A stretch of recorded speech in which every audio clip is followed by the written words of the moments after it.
کو پیدا نہ کر۔ اللہ کہتے ہیں جو بات میں جانتا ہوں وہ تم نہیں جانتے۔ قرآن کہتے اللہ تبارک و تعالیٰ نے چند چیزوں کو جمع کیا، مٹی کی چیزوں کو جمع کر کے انسان مٹی سے بنایا تو سامنے رکھا، ادھر فرشتوں کی جماعت ہے، ادھر جناب آدم ہے، یہ نوری جماعت ہے۔ اللہ نے جناب آدم کو مٹی سے بنایا تو جس مٹی سے اللہ نے انسان کا خمیر لیا اسی مٹی سے اللہ نے چند چیزوں کو پیدا کیا۔ علامہ جلال الدین سیوطی رحمت اللہ علیہ نے ان چیزوں کا نام تفسیر جلالین میں درج کیا ہے کہ جن چیزوں کو پیدا کر کے بنا کے رب تعالیٰ نے ان دونوں جماعتوں کے درمیان میں رکھا۔ ایک طرف انسان ہے جو زمین سے لیا گیا، دوسری طرف نوری ملائکہ موجود ہے۔ اللہ نے مٹی سے چند چیزیں بنائی، انہیں سامنے رکھ کے اللہ نے فرشتوں سے کہا ان چیزوں کے نام بتاؤ، ان چیزوں کے کام بتاؤ جن چیزوں سے فرشتوں کی زندگی کا تعلق ہی نہیں ہے۔ ان فرشتوں کو کیا پتا کہ یہ مٹی سے پیدا ہونے والی چیزوں کے نام کیا ہے، ان کا کام کیا ہے؟ فرشتوں نے ہاتھ اونچے کر دیے۔ قرآن کہتا ہے وَعَلَّمَ آدَمَ الْأَسْمَاءَ، اللہ تبارک و تعالیٰ نے ان چیزوں کا علم حضرت آدم پہ ظاہر کر دیا۔ آدم کو اس چیزوں کا رب نے علم دیا، آدم کی زبان پہ ان چیزوں کا نام بھی جاری ہوا، ان کا کام بھی جاری ہوا۔ یعنی جو چیزیں فرشتے نہ بتا سکے اللہ نے ان چیزوں کا علم حضرت آدم کو دیا۔ آدم علم بیان کرنا شروع کرتے ہیں۔ جب آدم نے علم کو بیان کیا فرشتے ششتر رہ کے آدم نے علم کو بیان کیا، فرشتے حیران رہ کے آدم نے علم کو بیان کیا۔ فرشتوں نے ہاتھ جوڑ دیے، اللہ ہمیں ان چیزوں کا پتہ نہیں تھا۔ اسی علم کی بنیاد پہ اللہ نے فرشتوں سے کہا کہ میری آدم کو سجدہ کیجیے، چونکہ تمہارے پاس علم نہیں، میرے آدم کے پاس علم ہے، تمہیں علم کی دولت نہیں۔ اللہ نے حضرت آدم کو علم کا زیور دیا ہے، لہٰذا اس علم کی وجہ سے میرے آدم کو ممتاز کیا، میرے آدم کو سجدہ کیجیے۔ قرآن کہتا ہے فسجدوا الا ابلیس، وہ سارے فرشتے سجدے میں گر کے مگر ابلیس ڈٹ گیا، ابلیس اکڑ گیا۔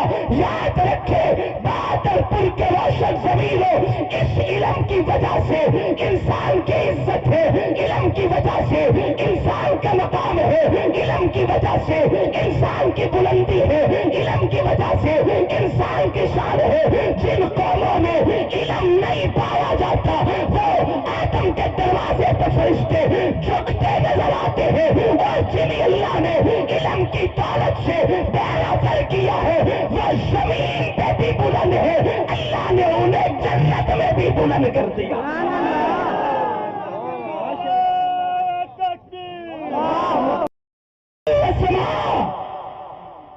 اللہ نے جناب آدم کو علم دیا، علم، اس علم کی وجہ سے آدم کو کائنات سے ممتاز کیا۔ اور اگر آپ تھوڑی سی توجہ کریں، جن قوموں میں علم نہیں پایا جاتا وہ قومیں دنیا میں کبھی بھی سر اٹھا کے چلنے کے لائق نہیں ہوتی، اور ان قوموں کو دنیا میں کوئی مٹانے کی ضرورت ہی نہیں کر سکتا۔ جن قوموں میں علم پایا جائے، تعلیم ایسی عصمت کی چیز ہے کہ جس کے سینے میں تعلیم موجود ہو اور بالخصوص تعلیم نبوت موجود ہو، دنیا کا کوئی بھی بڑا آدمی ہمیشہ بڑا نہیں رہتا، دنیا کا کوئی جاگیردار ہمیشہ جاگیردار نہیں رہتا، دنیا کا کوئی صدر وزیر ہمیشہ نہیں رہتا، لیکن جن کے سینوں میں ایمان کی دولت موجود ہے، اللہ نے جنہیں قرآن و سنت کا علم دیا ہے وہ زمین پہ رہے، تب بھی قرآن کے قاری و عالم وہ قبر میں اتر جائے، تب بھی قرآن کے قاری و عالم آج دنیا میں لوگ کوٹے دیتی ہے، یہ ایم پی اے کا کوٹا، یہ ایم ایل اے کا کوٹا، یہ فلاں وزیر داخلہ کا کوٹا، یہ فلاں وزیر خارجہ کا کوٹا، مختلف کوٹے ادا کیے جاتے ہیں، لیکن حافظ قرآن کے کوٹے پہ غور کیجیے۔ اللہ نے جو قرآن کے عالم ہے، قرآن کے حافظ کو کوٹا دیا ہے، کل قیامت کے دن اللہ فرمائے کہ جن پہ جہنم واجب ہو چکی ہے، میں حافظ قرآن کو 10 بندوں کا کوٹا دیتا ہوں، انہیں انہیں پکڑتے جاؤ، جنت سے کھینچتے جاؤ، جنت میں داخل ہوتے جاؤ۔ یعقوب علیہ السلام دنیا میں تشریف لائے، پورا قرآن علم نبوت، علم الہی ہے، لیکن سب سے پہلی جو اللہ نے وحی فرمائی اس میں اسی علم کا تذکرہ کیا۔ اقرا بسم ربک الذی خلق، خلق الانسان من علق، اقرا وربک الاکرم الذی علم بالقلم علم الانسان ما لم یعلم۔ میں ایک بزرگوں کا قول نقل کرتا ہوں، فرماتے کائنات میں ہر چیز کوئی نہ کوئی چیز ہے، دنیا میں ہر شے کوئی نہ کوئی شے ہے، آپ کے قدموں میں پڑے ہوئے تنکے یہ بھی کوئی چیز ہے، آپ 2-4 تنکوں کو اکٹھا کریں وہ بڑی لکڑیوں میں آگ جلانے کے کام ضرور آئیں گے، تنکے بھی کوئی چیز ہے، حتیٰ کہ ایک ذرہ بھی ہے، ذرہ وہ بھی کوئی چیز ہے، اس کا نام ہے، اسے ذرہ کہتے ہیں، اس کی پہچان ہے، اس کا تشخص ہے، اس کی عظمت ہے، کیا ذرہ؟ بولیے تو صحیح یارو، ذرہ کسے کہتے ہیں؟ تھوڑا سا حصہ، ذرے کی تعریف یہ ہے کہ جو اپنے وجود میں اتنا کمزور ہو کہ اسے تقسیم کرنا چاہیں تو تقسیم نہ کیا جا سکے۔ آپ ایک چھوٹا سا کاغذ لیں، اسے 2 ٹکڑے کریں، ایک پہ دوسرا رکھ کے پھر ٹکڑے کریں، 2 پہ 2 رکھ کے پھر ٹکڑے کریں، 4 پہ 4 رکھ کے پھر ٹکڑے کریں، 8 پہ 8 رکھ کے پھر ٹکڑے کریں، چلتے چلتے چلتے آخر میں جا کے چھوٹا سا حصہ بچ جائے گا جسے 2 انگلیوں میں پکڑنا چاہو تو پکڑا نہیں جا سکتا، اسے کاٹنا چاہو کاٹا نہیں جا سکتا، اسے تقسیم کرنا چاہو تقسیم نہیں کیا جا سکتا، اسے مزید اس کے وجود کو بکھیرنا چاہو تو بکھیرا نہیں جا سکتا۔ اس چھوٹے سے وجود کو جو اپنے وجود میں اتنا چھوٹا ہے کہ مزید اسے تقسیم نہیں کیا جا سکتا، اسے ذرہ کہا جاتا ہے۔ لیکن بات اور پل کے روشن زمینوں اتنا چھوٹا ذرہ جس کی کوئی حیثیت کوئی نہیں، جسے دنیا میں لوگ جانتے کوئی نہیں، کوئی بھی ذروں کو میں پہچانا کرتا ہوں، میں سنبھال کے رکھتا ہوں، لیکن ایک ذرے کو بھی معمولی مت سمجھا جائے۔ قرآن اعلان کر کے کہتا ہے فَمَن يَعْمَلْ مِثْقَالَ ذَرَّةٍ خَيْرًا يَرَهُ وَمَن يَعْمَلْ مِثْقَالَ ذَرَّةٍ شَرًّا يَرَهُ۔ ایک ذرہ برابر بھی نیکی سمجھ کے چھوڑ نہ دینا، ذرہ برابر بھی گناہ سمجھ کے کر نہ لینا۔ قرآن کہتا ہے یہ ذرہ برابر گناہ تیرے خلاف تولا جائے گا، ذرہ برابر نیکی تیرے حق میں تولی جائے گی۔ یعنی ایک ذرہ بھی ہے نا، وہ بھی کوئی چیز ہے، اس کا بھی ایک نام ہے، اس کی بھی ایک پہچان ہے، اس کا بھی ایک تشخص ہے۔ اور کائنات میں ہر چیز کوئی نہ کوئی چیز ہے، مگر جہالت کوئی چیز نہیں، جہالت کا کوئی وجود نہیں، جہالت کی کوئی قدر و منزلت نہیں۔ تعلیم میں عزت ہے، تعلیم میں عصمت ہے، تعلیم میں بلندی ہے، تعلیم میں شان ہے، تعلیم میں عصمت ہے، تعلیم میں دنیا جان کی کامیابی ہے۔ میں دنیا کے کسی تعلیم کا انکار نہیں کرتا، سکول میری ضرورت ہے، کالجز میری ضرورت ہے، یونیورسٹیاں میری ضرورت ہے، لیکن میں بابا کے دور ممبر رسول پہ سیدہ زینب، رقیہ، ام کلثوم، سیدہ فاطمہ الزہرا کے بابا کے ممبر پہ کھڑے ہو کے اعلان کر کے کہتے ہیں کائنات میں 100% جسے تعلیم کا نام دیا جا سکتے وہ کائنات میں ایک ہی تعلیم ہے جسے تعلیم قرآن کہتے ہیں، تعلیم محمد مصطفیٰ کہتے ہیں۔ ہمارے ادارے سے پڑھے ہوئے اور کامیاب ہو کے نکلنے والے بچے بڑے بڑے افسر ہیں، ڈاکٹر ہیں، انجینئر ہیں، دنیا میں بڑی عزت و شہرت رکھتے ہیں۔ اللہ اور برکتیں نصیب فرمائے۔ یہ سب میری اور میرے معاشرے کی اور میری نسلوں کی ضرورت ہے، لیکن تعلیم قرآن و سنت وہ ادارہ جس میں قرآن پڑھایا جائے، میرے پاک نبی نے 2 شہروں کو اپنی زندگی میں آباد کیا، ایک مکہ مکرمہ کو، ایک مدینہ منورہ کو۔ ایک تعلیمی ادارہ آقا نے مکہ میں قائم کیا، اسے بھی قرآن کا مدرسہ کہا جاتا ہے۔ ایک تعلیمی ادارہ میرے آقا نے مدینہ میں آباد کیا، اسے بھی قرآن کا مدرسہ کہا جاتا ہے۔ جو مدرسہ قرآن کا آقا نے مکہ میں قائم کیا اسے دار ارقم کا نام دیا جاتا ہے، اور جو مدرسہ میرے آقا نے مدینہ میں قائم کیا اسے اصحاب شفا کا نام دیا جاتا ہے۔ اور تم تفاخر کرتے ہو، تم سر فخر سے اونچا کرتے ہو کہ میرے اداروں سے فارغ التحصیل بچے پٹواری لگے، تحصیلدار لگے، میرے بچے فقط کے بڑے بڑے افسر لگے۔ اللہ تمہیں اور برکتیں دے، میں اس حقیقت کا انکار نہیں کرتا۔ یقیناً وہ ادارہ میری ضرورت ہے، میرے معاشرے کی ضرورت ہے، لیکن تیرا بچہ علم حاصل کر کے بڑے سے بڑا مرتبہ حاصل کر جائے، کہاں تک پہنچ جائے گا؟ فقط کا وزیر اعظم بن جائے گا، صدر بن جائے گا، اس سے آگے تو کچھ نہیں۔ اگر تو نے صحیح نتائج لینے ہیں پھر بھی نبی کے مدرسے میں آ کے دیکھ، میرے نبی کے مدرسے نے ایسے ایسے بادشاہ تیار کیے 1500 سالہ تاریخ میں جن کے عدل کی مثال آج تک دنیا میں نہیں ملتی۔ اگر بادشاہوں نے سیدنا فاروق اعظم جیسے جنرل کسی نے دنیا کو دیے تو نبی کے مدرسے نے دیے ہیں۔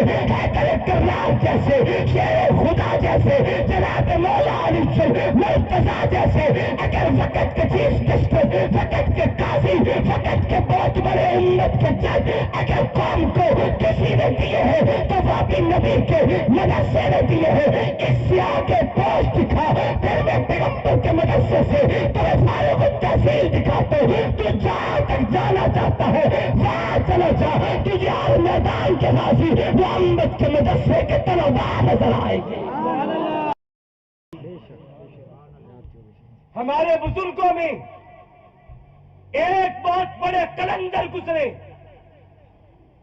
غالباً حضرت مولانا قاسم علی نانوتوی رحمہ اللہ، ان کا واقعہ ہے، یا مولانا محمد یعقوب نانوتوی رحمہ اللہ، ان کا واقعہ، ان دو میں کسی ایک کا ہے۔ میری نظر سے گزرا، اللہ نے اچانک میرے دل میں ڈال دیا۔ فرماتے ہیں ان کا بچہ مدرسے پڑھنے گیا، کچھ عرصے کے بعد بچہ حافظ قرآن ہوتا ہے، انہیں درجہ کتب پہ داخل کروایا۔ جب بچہ سمجھدار ہو گیا، مجھے دیکھنا، بچہ جب سمجھدار ہوا تو استاذ باپ نے ایک دن اپنے بچے کو اپنے خلوت قدے میں بلایا۔ کس کو؟ بیٹے کو باپ نے بلایا، بیٹے کو باپ نے بلایا اپنے خلوت قدے میں، رات کا وقت ہے۔ فرماتے ہیں میرے بابا جانی نے مجھے سامنے بٹھایا اور پھوٹ پھوٹ کے رونا شروع کر دیا۔ وہ چاہتے تھے کہ میں کوئی بات کروں لیکن کر نہ پائے، وہ چاہتے تھے کہ میں بہت سی باتیں کروں لیکن ہمت ساتھ نہیں دے رہی۔ کہتے ہیں میرے بابا روئے، ہم دو ہی بیٹھے ہیں، تیسرا کوئی نہیں، رات کا وقت ہے، خلوت قدے میں علیحدہ بیٹھے ہیں۔ میرے بابا جانی روئے، کافی دیر کے بعد ہمت کو جمع کیا اور زبان حال سے ایک جملہ کہا، بہادر پور والو اگر توجہ ہے تو عرض کرتا ہوں، وگرنہ دعا کرے اور چلے انشاءاللہ۔ ماشاءاللہ ماشاءاللہ۔ اپنے بچے کے سامنے ہمت کو جمع کیا، جمع کر کے بابا نے ایک جملہ کہا، فرمایا بیٹا تو قرآن کا عالم بنے گا، دنیا میں تجھے اللہ بڑی عزتیں دیں گے، صرف دنیا میں نہیں آخرت میں بھی تیرا بڑا مقام ہوگا، وقت کے بڑے بڑے ولی تیرے دروازے پہ آنا سعادت سمجھے گے۔ یہ کہہ کے بابا نے ہمت کو جمع کر کے ایک جملہ کہا، فرمایا بیٹا یہ جو تو علم نبوت حاصل کر رہا ہے، عالم بن رہا ہے، یہ علم تجھے نفع دے گا، میں نے تجھے اس لائن پہ لگایا تیرے لیے تاکہ تیری دنیا بھی اچھی بن جائے، تیری آخرت بھی اچھی بن جائے۔ یہ کہہ کے بابا نے اپنی آنکھوں کو صاف کیا، ضبط میں آئے اور ایک جملہ کہا، فرمایا بیٹا وہ جو گزشتہ 2, 2.5, 3 سال میں تجھے اللہ کا قرآن سینے میں محفوظ کیا ہے. میں نے تجھے حفظ قرآن پہ تیرے لیے نہیں لگایا تھا, اپنے لیے لگایا تھا کہ کوئی تو مجھ پہ پڑھنے والا بھی ہو, کوئی تو میری قبر پہ آ کے مجھے سنانے والا بھی ہو. بیٹا میں نے تجھے قرآن کا حافظ اپنے لیے بنایا ہے. بیٹا مجھ سے وعدہ کرتے ہو کہ میرے مر جانے کے بعد میری قبر پہ آ کے قرآن سنایا کرو گے. رو کے فرماتی ہے وہ دن گیا, آج کا دن آیا, اس وقت تک مجھے چین نہیں آتا جب تک میں یومیہ 5 پارے قرآن کی تلاوت اپنے والد کو اصحال ثواب نہیں کرتا. کچھ نہ کرو. میں عموماً ایک جملہ کہا کرتا ہوں, غریبوں, اللہ میری قوم کے غریب بچوں کو بھی عصمت مقدر فرمائے. غریبوں محنت کرو. دعا کرتا ہوں کہ غریب کا بچہ وقت کا جرنل بھی بنے, چیف آف آرمی سٹاف بنے, غریب کا بچہ وقت کا صدر بنے, غریب کا بچہ وقت کا D P O D C او بنے. میں دعا دیتا ہوں غریبوں کے بچے وقت کے اعلیٰ افسران بنے, دعا دیتا ہوں. لیکن اتنا ضرور کہوں گا, ہاتھ جوڑ کے کہوں گا, جولی پھیلا کے کہوں گا کہ میں تمہیں منع نہیں کرتا تیرا بچہ بہت آگے چلا جائے, لیکن یاد رکھ اتنی محنت ضرور کر, رات کو بیٹھ کے اتنی فکر ضرور کر, اتنا ضرور سوچ لے کہ تیرا بچہ ڈی پی او بعد میں بنے, قرآن کا قاری پہلے ہونا چاہیے. تیرا بیٹا ڈی سی او بعد میں ہو, قرآن کا قاری پہلے ہو. جج کی کرسی پہ بعد میں بیٹھے, قرآن کا قاری پہلے ہو. انجینئر بعد میں بنے, قرآن کا قاری پہلے ہو. فقط کا وزیر صدر بعد میں بنے, قرآن کا قاری پہلے ہو. تیرا بچہ چیف آف آرمی سٹاف بعد میں بنے, قرآن کا قاری پہلے ہونا چاہیے. ہمارے موجودہ چیف آف آرمی سٹاف محترم جناب حافظ سید عاصم منیر صاحب, نہ سن کے چس نہیں آئی. ان کے آنے پہ قوم نے جتنی خوشیاں کی تھیں شاید کسی کے آنے پہ خوشیاں کی گئی ہوں. اس کی وجہ یہ تھی, ایک پاکستان ہوئے, دو پاکستان دا چیف آف آرمی سٹاف ہوئے, تے تیسرا اللہ دے قرآن دا قاری ہو.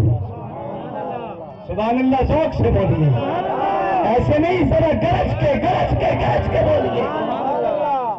تیرا بچہ جنرل بات میں قرآن کا قاری پہلے, صدر مملکت بات پہ قرآن کا قاری پہلے, تیرا بیٹا وزیر اعظم بنے بات پہ قرآن کا قاری پہلے, تیرا بیٹا اعلیٰ افسر بات پہ قرآن کا قاری پہلے, جج بات پہ قرآن کا قاری پہلے, زمیندار بات پہ قرآن کا قاری پہلے, تیرا بیٹا تاجر بات پہ بنے, قرآن کا قاری پہلے بنے. کوشش کرو گے انشاءاللہ اپنے بچوں کو قرآن پڑھاؤ گے, زور سے بولیے, اپنے بچوں کو قرآن پڑھاؤ گے انشاءاللہ. اس پورے مجمع میں کوئی ایک شخص ہاتھ اونچا کرے, ایک شخص پورے مجمع میں جو کہے شاہ جی آپ کی گفتگو سن کے میں اپنے رب سے وعدہ کرتا ہوں کہ میں اپنے بچے کو قرآن کا قاری بناؤں گا انشاءاللہ. سدھا تو لنڈا کوئی نہیں, سدھا انشاءاللہ. میں پچھلے دنوں جام پور گیا تو میں نے یہی وعدہ لیا. جام پور کے ایس ایچ او صاحب کھڑے تھے سامنے, انہوں نے بیان سنا, ہاتھ بھی اونچا کیا, چل کے آئے, مجھے 500 روپیہ انعام بھی دیا. ابھی چند دن پہلے جو وہاں گیا مجھے دوستوں نے بتایا کہ ان کا بچہ قرآن کا حافظ ہو چکا ہے. حافظ قرآن کو اللہ یہ کوٹا دیں گے. حافظ کے والدین تو والدین ہیں, ان کی تو شان ہی کیا, قیامت کے دن سر پہ سنہری تاج رکھے جائیں گے, سورج بھی جنہیں دیکھے تو شرم محسوس کرے. نہیں بولتے یارو. حافظ قرآن کے والدین کے سر پہ ایسے تاج کہ سورج بھی ان تاج اور اس کی روشنی اور چمک کو دیکھے تو وہ شرم محسوس کرے، منہ چھپانے کی کوشش کرے. پوچھیں گے گنہگار، ہم جیسے گنہگار پوچھیں گے اللہ یہ کون سے انبیاء آ رہی ہیں، اتنی عزت و شان، اتنے چمکنے والے سنہری تاج، اللہ یہ کون سے انبیاء ہیں؟ جواب آئے گا انبیاء نہیں، محمد کریم صلی اللہ علیہ وسلم کی امت کے خوش نصیب لوگ ہیں جن کے بچوں نے قرآن اپنے سینے میں محفوظ کیا تھا. میں قدم رکھتا چلا جائے گا انشاءاللہ قرآن کی برکت سے کامیابیاں ان کے قدم چومتی چلی جائیں گی. قرآن پڑھا گے، توجہ توجہ کریں. ایک تو ہم قرآن پڑھائیں گے اپنے بچوں کو، نمبر 2 قرآن والوں کے دستے بازو بنیں گے، دینی مدارس کے دست بازو بنیں گے. یہ قرآن والے لوگ اگر یہ مسندیں چھوڑ کے تجارت و معیشت میں لگ جائیں، خدا کی قسم اٹھا کے کہتا ہوں شاید یہ آپ سے اچھی تجارت کر لیں گے، آپ سے اچھی تجارت کر لیں گے. سینے قرآن ہو دے، ہر میدان ہو دے قدم چم دیں، اچھی تجارت کر لیں گے. لیکن مجھے بتاؤ اگر قرآن والوں نے قرآن کی مسندیں چھوڑ دی تو حفاظت قرآن کا ذمہ کن کے کندھوں پہ آئے گا؟ یہ میرے رب کا چناؤ ہے، اللہ کا انتخاب ہے کہ اس خطے سے، اس قوم سے، اس قوم کو اللہ نے ایک جماعت کو چنا ہے جن کا کام ہے صبح شام بیٹھ کے حفظ قرآن، الفاظ قرآن پہ محنت کرنا. جب تک یہ سلسلہ چلتا رہے گا قرآن کو دنیا کی کوئی طاقت مٹا نہیں سکتی. کوئی پرانی بات نہیں کر رہا، آج سے تو 400 سال پہلے کی بات کر رہا ہوں. جب انگریز آپ کے بر صغیر میں آیا تھا اس وقت ہم ایک ہی تھے، پاکستان الگ نہیں تھا، بنگلہ دیش الگ نہیں تھا، کابل تک کا افغانستان کا علاقہ بر صغیر میں شامل تھا. مجھے دیکھنا انگریز نے یہاں قدم رکھا، 4.5 لاکھ قرآن کے نسخے انگریز نے اٹھا کے نظر آتش کیے. 10 سے 15 ہزار قرآن کے حفاظ اور علماء کو تختہ دار پہ لٹکایا گیا اور مطمئن ہو کے بیٹھ گیا کہ اب قرآن مٹ جائے گا. لیکن جب دیکھنے والے قرآن نہ پڑھیں اللہ نبینوں سے کام لیتا ہے، جن کے چہرے کی آنکھیں تو نہیں دیکھتی